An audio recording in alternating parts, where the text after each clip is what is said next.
Hi అండి. అందరూ ఎలా ఉన్నారు? Welcome back to their sweet home. ఈరోజు వీడియోలో పల్లీ పకోడీ ఎలా తయారు చేయాలో చూద్దాము. ఈ పల్లీ పకోడీ చాలా టేస్టీగా ఉంటుంది. మనకి ఇది చేయడానికి 10-15 నిమిషాల కంటే ఎక్కువ టైం కూడా పట్టదు. ఈవినింగ్ టైంలో స్నాక్స్‌గా తినడానికి చాలా బావుంటుంది.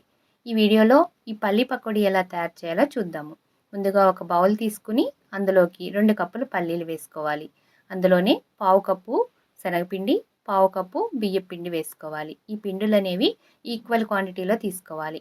అందులోనే చిటికెడు పసుపు, రుచికి సరిపడినంత ఉప్పు, రుచికి సరిపడినంత కారము, హాఫ్ స్పూన్ గరం మసాలా వేసుకొని, మీరు కావాలనుకుంటే ఇందులోనే ఒక స్పూన్ అల్లం వెల్లుల్లి పేస్ట్ కూడా వేసుకోవచ్చు. ఇవన్నీ వేసుకున్న తర్వాత ఒకసారి పిండిని బాగా కలుపుకొని, ఆ తర్వాత కొంచెం కొంచెం నీళ్లు వేసుకుంటూ పిండిని కలుపుకోవాలి. నీళ్ళనేవి ఒక్కసారే వేయకండి. ఒక్కసారే వేశారంటే పిండి పలచనైతే మనకి పల్లి పకోడీ సరిగా రాదు. ఇలా కొంచెం కొంచెం వేసుకుంటూ పిండిని కలుపుకోవాలి. పిండి అనేది మరీ లూజ్‌గా లేకుండా ఇప్పుడు నేను వీడియోలో చూపించిన విధంగా కలుపుకోవాలి. చూస్తున్నారు కదా! పిండి ఇలా కలుపుకున్న తర్వాత వీటిని పక్కన పెట్టేసి ఇప్పుడు స్టవ్ వెలిగించుకొని స్టవ్ మీద ఒక కడాయి పెట్టుకొని డీప్ ఫ్రైకి సరిపడా ఆయిల్ వేసుకోవాలి.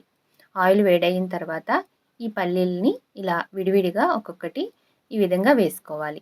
ఇలా వేసుకున్న తర్వాత వెంటనే కలపకుండా స్టవ్‌ని మీడియం ఫ్లేమ్‌లో పెట్టుకొని ఇవి కాస్త వేగిన తర్వాత గరిటెతో కలుపుకుంటూ వేయించుకోవాలి. ఇలా మీడియం ఫ్లేమ్‌లో వేయించుకోవడం వల్ల మనకి పల్లీలు కూడా చక్కగా వేగుతాయి. మీరు స్టవ్‌ని హై ఫ్లేమ్‌లో పెట్టి వేయించుకున్నారు అంటే పైన పిండి వేగుతుంది కానీ లోపల పప్పులనేవి మెత్తగా ఉంటాయి. అవి క్రిస్పీగా వేగాలంటే స్టవ్‌ని మీడియం ఫ్లేమ్‌లో పెట్టి వేయించుకోండి. ఇలా వేగిన తర్వాత ఒక ప్లేట్‌లోకి తీసి పక్కన పెట్టుకోవాలి. ఇదే విధంగా మిగతా పల్లీలను కూడా వేయించుకోవాలి. అలాగే మీరు పల్లీల క్వాంటిటీ ఎక్కువ తీసుకున్నారు అంటే మీరు వేసే శనగపిండి, బియ్యపు పిండి క్వాంటిటీ కూడా ఎక్కువ తీసుకోవాలి.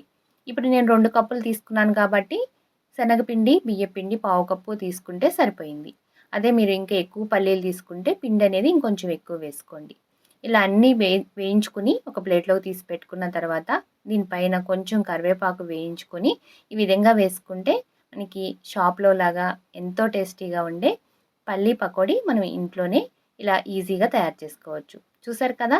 ఎంతో రుచిగా ఉండే పల్లీ పకోడీని ఎలా తయారు చేసుకున్నామో. ఈ వీడియో నచ్చితే లైక్ చేయండి. Thank you for watching.